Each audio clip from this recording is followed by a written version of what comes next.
Hello guys, Jerry speaking. Before we begin the 400th episode of Book with Bedtime Stories for today, October 20th, 2023, I would say thank you for the past 400 episodes of Bedtime Stories. It means a lot to me, it means a lot to anybody. Now, let's do it anyway. Welcome to Bedtime Stories episode 400. Now, before we begin this episode of Bedtime Stories, I would eat some cupcakes. They're made chocolate. So let's have it down, shall we? So we got for us. And read books for after this is over. There'll be 2 books today. So to celebrate 400 shows of Bedtime Stories. Here we go. And don't worry, there will be a Halloween book tomorrow. Be looked out for it.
Pretend you didn't see this and the whole thing.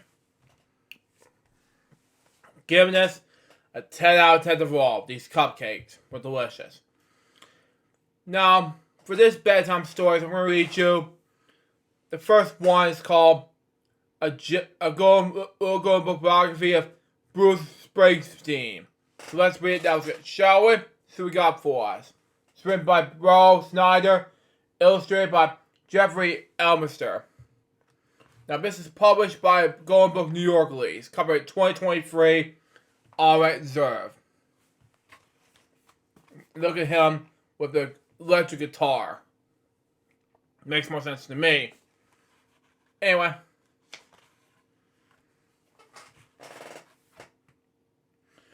Bruce! Wow, okay. Bruce Frederick Joseph Springsteen was... Oh, he shared my middle name. Wow. Was born on September 23rd, 1949 in New Jersey. Yeez. Anyway.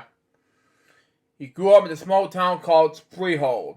Not far from the ocean. Okay? Bruce lived with his mom and dad. His 2 sisters, and sometimes his grandparents as well. The little house was very, very fancy, okay? Just 4 rooms. The bathroom sink didn't even have hot water. Wow. But there was a gigantic beach. He typed beach wrong. Anyway. Beech tree, okay? In the yard that Bruce loved to climb. Wow. I don't want him to break his bones, so it makes sense in any way. Just make more him have him climb the trees in any way. Next page. Anyway. Each day, Bruce walked down the street to the St. Rose Lemma Convict School, where he often got in trouble with the nuns who taught his classes. Anyway. Bruce was full of energy, and he had a hard time sitting still. He was much happier riding his bike down the quiet sidewalks or playing with his friends. Yes. Bruce loved gutter ball. Have you ever played gutter ball? I have no idea what that means. Sorry. Or you had to play catch with it. Okay, makes sense anyway. Just make it more clear than anything. Next page. Anyway.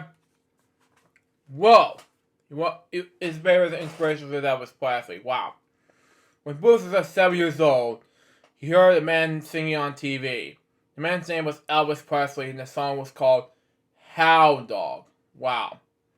You ain't nothing but a hound dog, sung Elvis, twisting his hips and curling his lips. Wow.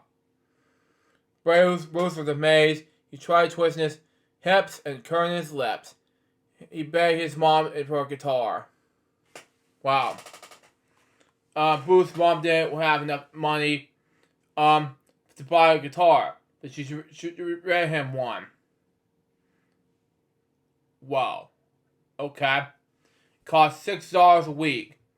Bruce was excited to play, but it sounds all wrong. Twang. Also, it made his fingers hurt so bad. Wow. On the morning he had to return his guitar, Bruce gave a concert for some kids in the neighborhood. He couldn't really play, but that did stop him. Bruce danced and jumped and shouted. He didn't sound great, but sure he had fun. What's so funny about that, kids? Come on. Just make more sense in any way, so have make more difference in any way, even though it's different. Next page. Anyway. Even though the guitar was gone, Bruce never stopped dreaming of music. He had rock and roll in his soul. Bruce spent hours in the local lunch singing along with the jukebox. When he had extra money, he bought records at the 5 and dime store. In the bed at night, he fell asleep listening to his transmitter radio. Bruce loved all the kinds of music. His favorite songs were ones that sound happy and sad all at the same time. Wow. Bruce moved lawns and paint houses. He saved up his money, and before long bought his own very own guitar for $18. Wow. This time Bruce didn't let some sore fingers get in the way. He played and played. It wasn't easy, but he found some books to learn from. The very first rock and roll song he learned was to play was Twist and Shout by the Beatles. Wow. Good job, Bruce. At least do something about this from the Beatles song. Now it's going to be easy for Easy Beats from Harry Vanden and George Young difference. Next page. Anyway. Now Bruce can play this guitar all the time. The more he played, the better he got. But he wasn't wanting to play in a real band. Bruce would need an electric guitar. But he definitely couldn't afford that. So Bruce sold his pool table for $45. So his mother agreed to give him the rest of the money he needed. Together they bought the guitar. Bruce and his band played at the high school dance, and it didn't go well at all.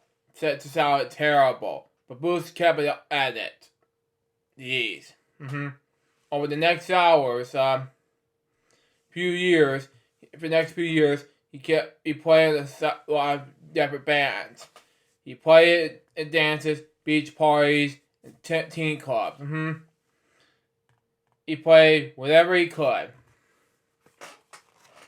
To make more sense in any way, to make more electric guitar sense, like Angus Young, Brian May, Zach Wild, Dimebag Darrell, and so many other, let's say, bands like that.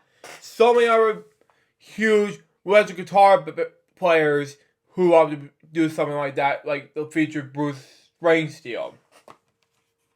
And Dave Mustaine is one of them, especially Kirk Hammett. So many other, so many people. Next page. Anyway, then one day, when Bruce was 19, his dad decided it was time for a big change. He wanted to move the whole family to California. Bruce didn't want to leave his home and his band. He decided to stay behind in New Jersey. Yeez. While with the house empty,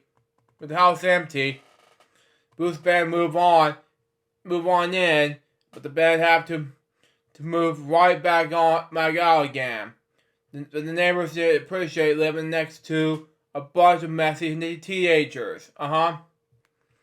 With noisy guitars, so Bruce and the band packed up their bags and drove down the road a ways in the town called Arbory Park, where there's sandy beach, a boardwalk, and music every night. I don't know where he's going to, but it has to make more sense in any way.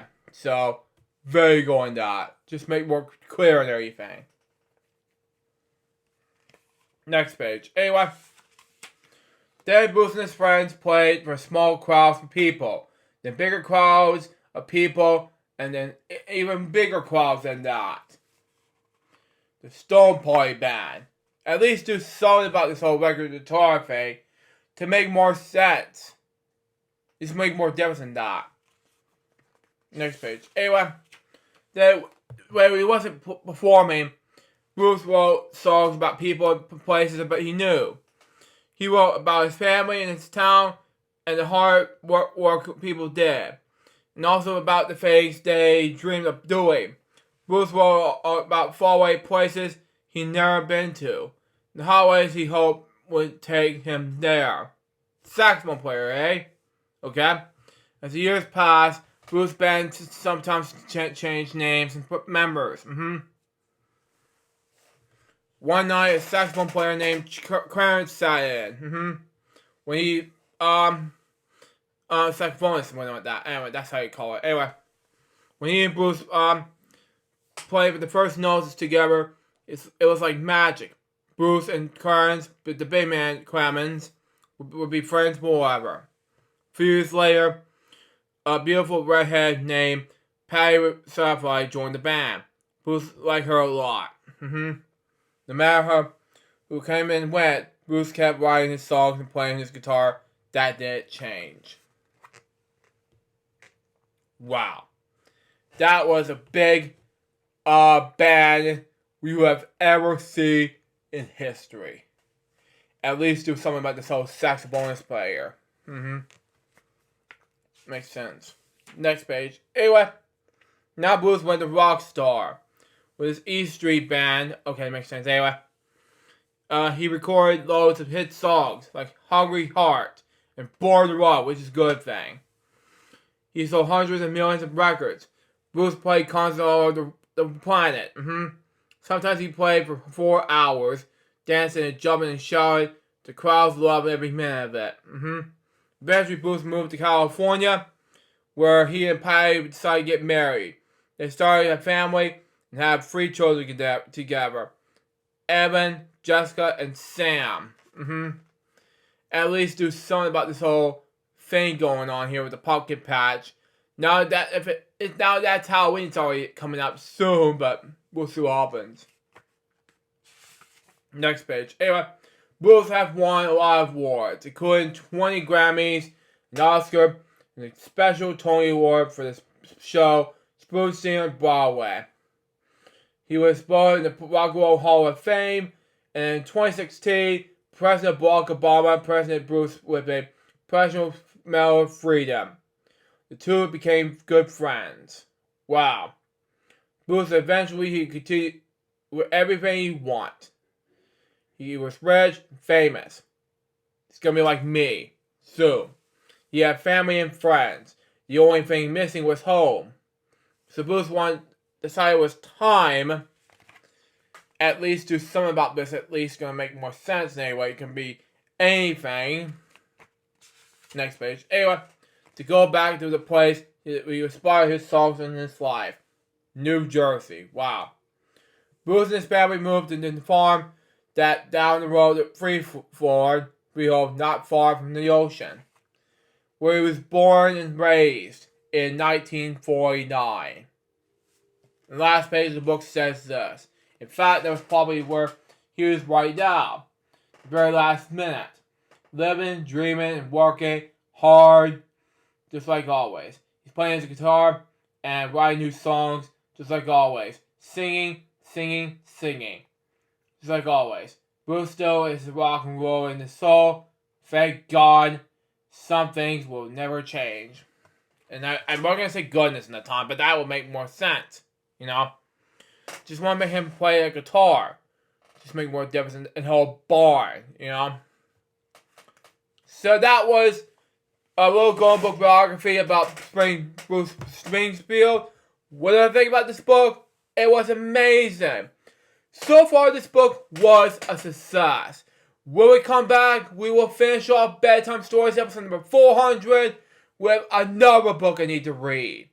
We'll be right back after these commercial breaks. Stay tuned.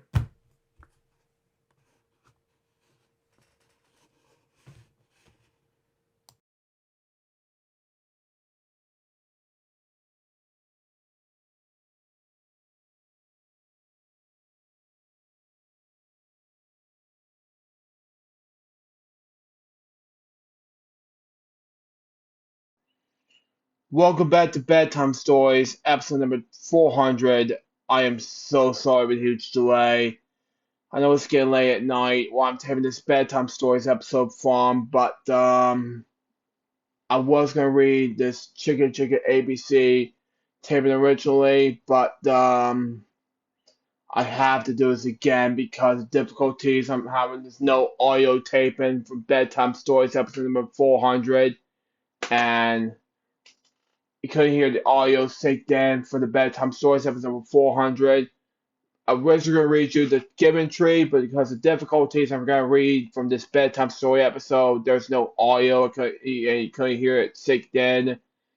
Difficulties on my end, but I had to cut out the part where I have to basically just had to finish off 400 episode Bedtime Story episode and have to get it cut out from make it all fit in. So, hope you understand what I'm dealing with. Now, let's finish our Bedtime Stories episode number 400 with Chicka Chicka ABC right now, shall we? So, we got for us.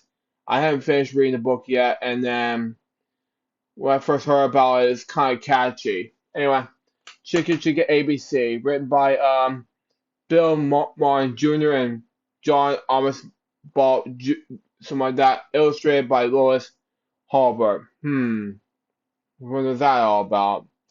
Published by Lil Simon, New York, London, Toronto, and Sydney, okay? Okay, this is having difficulties on my end. Hang on. A told B, and B told C, I made you up the top of the coconut tree. Next page. We said D, and E to F and G, I beat you up top of the coconut tree. Chicka chicka boom boom. Will there be enough room? Here comes H and up of the coconut tree. Next page. Anyway, now I told and J, tag along J, out the way up to the coconut tree. Chicka chicka boom boom. Will be enough room? Who's coming? L M N O P. And S Q R S T and T U B. Still more. W S Y and Z. The whole alphabet on top. Oh no. Chicka chicka boom boom. I think that's it. On that book. So okay. On that side of things. It's kind of catchy, but whatever. So this is basically it. And that was the Bedtime Stories episode number 400. Sorry there could be a delay in my episode. Audio stayed down for the delays in the episode. Hope you enjoy it. Stay tuned. The next is going to be Bedtime Stories episode 401, which will be about another Halloween book. Till next time, suggest box for baby. More Bedtime Stories episodes of episode. Just it out. See ya.